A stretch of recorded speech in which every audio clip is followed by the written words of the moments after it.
किसी ने क्या खूब कहा है कि जंगल में जो सीधे पेड़ होते हैं वो सबसे पहले काटे जाते हैं, और जो टेढ़े मेढ़े तिरछे पेड़ होते हैं वो सदियों तक जंगल में खड़े रहते हैं। एक बच्चा अपने पिता के साथ एक जंगल में घूमने के लिए जाता है। वो दूर से देखता है कि एक शेर एक हिरन का शिकार कर रहा था। उस बच्चे के मन में ये दृश्य देखकर एक करुणा का भाव उदय होता है। वो अपने पिता से कहता है कि पिताजी, ये हिरण तो कमजोर है और वो शेर उसको खा रहा है। हमें उस हिरण को बचाना चाहिए। ये सुनकर पिता कहते हैं, लेकिन वो शेर भी तो भूखा है। अगर तुम हिरण को बचाओगे तो तुम शेर के लिए बुरे बन जाओगे। तो इस परिस्थिति में तुम क्या कर सकते हो? अब ये बात हम सब के लिए सोचने की है कि एक जगह जहां हम किसी का फायदा कर रहे होते हैं, दूसरी जगह किसी का नुकसान कर रहे होते हैं। जैसे एक सिक्के के दो पहलू होते हैं, उसी तरह अच्छाई और बुराई के भी दो पहलू होते हैं। तो सवाल ये है कि किसी आदमी को कोई अच्छा काम करना है, अच्छा बनना है, तो वो किस तरह का काम करे जो किसी को आहत ना पहुंचाए। तो आज की जो कहानी मैं आपको सुनाने वाला हूं, उसमें आपको कर्मों का पूरा ज्ञान मिलेगा कि असल में कर्म क्या है और कर्म, अच्छे कर्म क्या होते हैं। इससे पहले कि आप इस कहानी में खो जाएं, इस चैनल को सब्सक्राइब जरूर कर लें। तो चलिए कहानी शुरू करते हैं। बात उस समय की है जब गुरुकुल में शिक्षाएं हुआ करती थी। मतलब गुरुकुल में बच्चे सीखने के लिए जाते थे, वहीं पर रहते थे, वहीं पर प्रकृति का आनंद लेते थे और वहीं पर अपनी शिक्षाएं ग्रहण करते थे। ऐसे ही वेणुवन गांव का मोहन नाम का युवक गुरुकुल में पढ़ाई करने के लिए जाता है। उसके माता पिता उसे बचपन में ही उस गुरुकुल में भेज देते हैं। गुरुकुल में जाने के बाद बहुत सालों तक वो अपने सहपाठियों के साथ बहुत अच्छी अच्छी शिक्षाएं ग्रहण करता है। उसे वहां पर जीवन के सिद्धांत सिखाए जाते हैं। उनमें से एक सिद्धांत ये सिखाया जाता है कि हमेशा भलाई का काम करो, अच्छा काम करो, सबकी मदद करो। ये ज्ञान मोहन के दिमाग में बहुत गहरे से बैठ गया था। इसीलिए जब वो वापस गुरुकुल से अपनी शिक्षा ग्रहण करके आया, तो वो अपने गांव में सबकी मदद करता था, हर किसी का काम करता था। कोई भी युवक उससे कोई काम करने के लिए कहता तो वो मना नहीं करता था। लेकिन जैसे जैसे समय बीतता गया, एक दिन उसने अपने कानों से छुपकर सुना कि गांव के कुछ युवक उसका मजाक बना रहे हैं।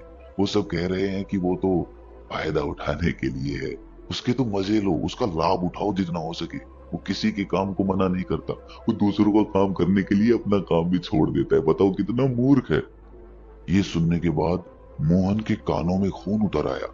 वो निष्पक्ष भाव से सबकी मदद करता था, सच्चे दिल से करता था, लेकिन बदले में उसे क्या मिला, ये सुनकर उसका दिल सहम गया और उसने मन ही मन में निश्चय किया कि आज के बाद वो किसी की भी मदद नहीं करेगा। और अब मोहन गांव का ऐसा युवक बन चुका था जो किसी की मदद नहीं करता था। चाहे कोई कितनी भी परेशानी में क्यों ना हो, मोहन को कोई फर्क नहीं पड़ता था। मोहन का ये बदलाव देखकर सब गांव वाले आश्चर्यचकित रह गए। कल तक जो दया का सागर था, इतना दयालु था, कुछ ही समय में इतना निर्दयी बन गया। ये देखकर मोहन के माता पिता को भी उसकी बहुत चिंता हुई। उन्होंने अपने बेटे से पूछा कि बेटा, ऐसी क्या बात हो गई है, तुम इतना क्यों बदल गए हो? तो मोहन ने कहा, "हाँ, इस जमाने में किसी की भलाई करके कुछ हासिल नहीं होता। ये बात मैं महसूस कर चुका हूँ। मैंने जीवन में जितनी भी गुरुकुल से शिक्षाएं ग्रहण की, वो सारी शिक्षाएं बेकार चली गई, वो व्यर्थ हो गई। क्योंकि ये संसार किसी का नहीं है। यहाँ सच्चे दिल से कोई किसी की मदद कर दे, उसको उसको बेवकूफ समझा जाता है।" और ये कहते कहते मोहन वहीं पर रोने लगा। और इसके बाद मोहन बहुत परेशान रहने लगा। उसके माता पिता पहले वाला मोहन चाहते थे। वो वही मोहन चाहते थे जो सब लोगों की मदद करता था। लेकिन उनका बेटा कहीं दूर निकल चुका था। दिन ब दिन हालत और भी गंभीर होती गई। एक दिन उनके माता पिता को पता चला कि पड़ोस के गांव में एक बौद्ध भिक्षु आया हुआ है और वो मानव स्वभाव के बारे में बहुत सारी बातें बता सकता है। इसीलिए मोहन के माता पिता मोहन को लेकर उस बौद्ध भिक्षु के पास पहुंचते हैं। जब वो उस गांव में घुसते हैं तो एक औरत एक बौद्ध भिक्षु को बहुत जला कटा सुना रही थी। वो उसको कह रही थी कि इनको शर्म नहीं आती, भीख मांगने के लिए आ जाते हैं, सुबह सुबह अपना काम तो नहीं करते, दरवाजे पर आकर खड़े हो जाते हैं, और पता नहीं ऐसी क्या क्या बातें। लेकिन बौद्ध भिक्षु तो भिक्षा मांग कर ही खाते हैं, उन्हें तो सब कुछ सहना पड़ता है। इसीलिए वो बौद्ध भिक्षु एकदम शांत खड़ा हुआ था। उसमें क्रोध का भाव तिनका मात्र भी नहीं था। और जब उस भिक्षु को उस घर से भिक्षा नहीं मिली, तो वो दूसरे घरों की तरफ निकल गया। ये सारा दृश्य मोहन भी देख रहा था। इसके बाद उसके माता पिता उस गांव के लोगों से पूछकर उस बौद्ध भिक्षु के ठिकाने पर पहुंचते हैं। वहां पर पहुंचकर वो देखते हैं कि ये वही भिक्षु था जो गांव से भिक्षा मांगकर वापस लौट आया था, जो गांव में भिक्षा मांग रहा था और जिसे वो औरत जली कटी सुना रही थी। उसे देखने के बाद मोहन और उसके माता पिता ने उसे प्रणाम किया और वो वहीं पर बैठ गए। उसके बाद मोहन के माता पिता ने सारी परिस्थिति उसे बयां कर दी। उन्होंने अपने बेटे का जिक्र करते हुए बताया कि ये हमारा बेटा पहले बहुत दयालु हुआ करता था, सबकी मदद करता था, लेकिन अचानक पता नहीं ऐसा क्या हुआ कि अब ये किसी की मदद नहीं करता। कोई इसके सामने मर भी रहा होता है तब भी ये बिल्कुल उसे पानी भी नहीं पिलाता। ऐसा स्वभाव हो गया है इसका। हम कुछ समझ नहीं पा रहे कि ये बदलाव अचानक से हुआ कैसे। इससे पहले कि वो बौद्ध भिक्षु को जवाब देता, वो औरत जो गांव में उस भिक्षु को जली कटी सुना रही थी, वो अपने बेटे को लेकर वहीं पर पहुंच गई और हाथ जोड़कर उस भिक्षु से प्रार्थना करने लगी कि मेरा बेटा बहुत बीमार है। अचानक से इसे बुखार आया और गांव के लोगों ने बताया कि आप इसकी मदद कर सकते हैं। कृपया करके मेरे बेटे को ठीक कर दीजिए। ये सुनकर वो बौद्ध भिक्षु तुरंत उस बच्चे का उपचार करने में लग जाता है और कुछ ही देर बाद औषधियां देने के बाद वो बच्चा बिल्कुल स्वस्थ हो जाता है। ये सब देखकर वो औरत उसे कुछ भिक्षा देकर प्रणाम करके वापस लौट जाती है। ये सारा दृश्य मोहन भी देख रहा था। मोहन के मन में एक सवाल उठ रहा था और जब वो इसका कोई जवाब नहीं ढूंढ पाया तो उसने उस बौद्ध भिक्षु से पूछा, शायद आपने पहचाना नहीं, ये वही औरत थी जो आपको जली कटी सुना रही थी, जो गांव में आपको भिक्षा देने से मना कर रही थी। शायद आपने उसे पहचाना नहीं, नहीं तो आप उसकी मदद नहीं करते। ये सुनकर वो बौद्ध भिक्षु मुस्कुराने लगता है। उसके बाद वो बौद्ध भिक्षु मोहन को बताता है कि दूसरों की अच्छाई करने से कुछ अवस्थाओं में दुख मिलता है, लेकिन अगर तुम कर्मों का सिद्धांत समझ लेते हो तो अच्छाई और बुराई, इसके सारे भेद तुम्हारे सामने स्पष्ट हो जाएंगे। मैं भली भांति जानता था कि ये वही औरत है, लेकिन मैंने बिना कोई द्वेष का भाव रखे हुए वही किया जो मेरा कर्तव्य था। जब आप किसी की भलाई या किसी की अच्छाई बिना किसी लालच के करते हो, बिना किसी बदले के करते हो, बिना किसी द्वेष के करते हो, वही अच्छाई होती है।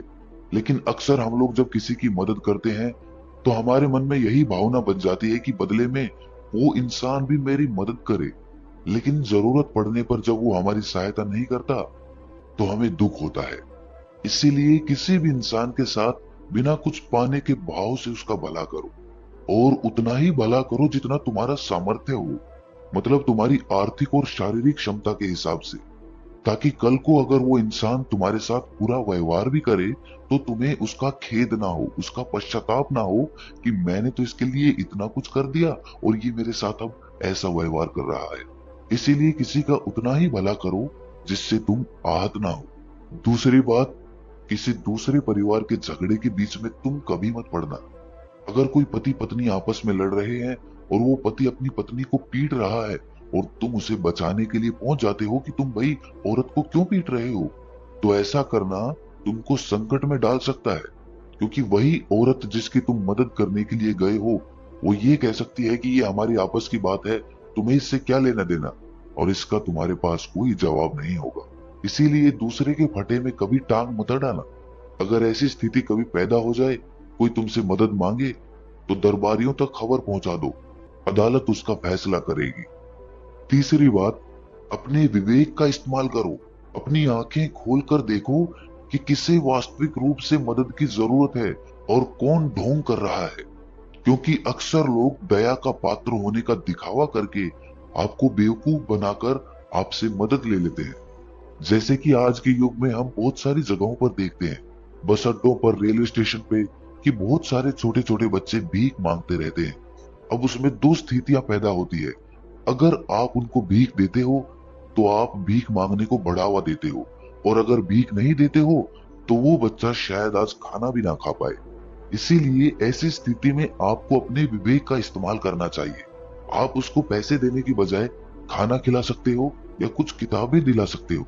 इसीलिए सही तरीके से मदद करने के लिए विवेक का होना बहुत जरूरी है, वरना तो आपके धन का दुरुपयोग ही होगा। और एक बात जो समझने की है कि किसी की भलाई करनी है तो खुद की भलाई करो, क्योंकि अगर तुम खुद जीवंत हो गए, अगर तुम खुद बदल गए तो पूरा जमाना अपने आप ही बदल जाएगा। इसीलिए कहीं आपने अपने मन में ये भ्रम तो नहीं बना रखा है कि मैं तो अच्छा इंसान हूँ और मैं दूसरों की मदद करता हूँ। तो वो तुम्हारा अहंकार का रूप है। इंसान कभी भी आखिर तक पूर्ण नहीं होता, और जो अपने आप को पूर्ण समझ रहा है वो धोखे में है। इसीलिए दूसरों को बदलने की बजाय खुद को बदलने पर ध्यान दे। और इसके लिए आपको भीड़ में भी अकेला रहना सीखना होगा। आप सबके साथ हैं, सब में उपस्थित हैं, लेकिन अंदर से आप एकांत हैं, अंदर से आप शांत हैं, अंदर से आप मौन हैं। जब आप अपने एकांत को देख लेते हैं तो आपकी अंतर यात्रा चालू हो जाती है। अपने अंदर के एकांत का आनंद उठाने के लिए आपको ध्यान में उतरना होगा। आपको रोजमर्रा की जिंदगी में ध्यान को एक हिस्सा बनाना होगा, ध्यान को वक्त देना होगा। उसके बाद आप पाएंगे कि आपके अंदर के एकांत के समान आनंद इस दुनिया के किसी भोग में नहीं है, किसी वस्तु में नहीं है, किसी वासना में नहीं है। नदी के किनारे पड़ा हुआ छोटा सा पत्थर भी उस नदी के बहाव से कट कट कर बहुत मुलायम हो जाता है। उसमें कोई दरार, कोई कोना नहीं बचता।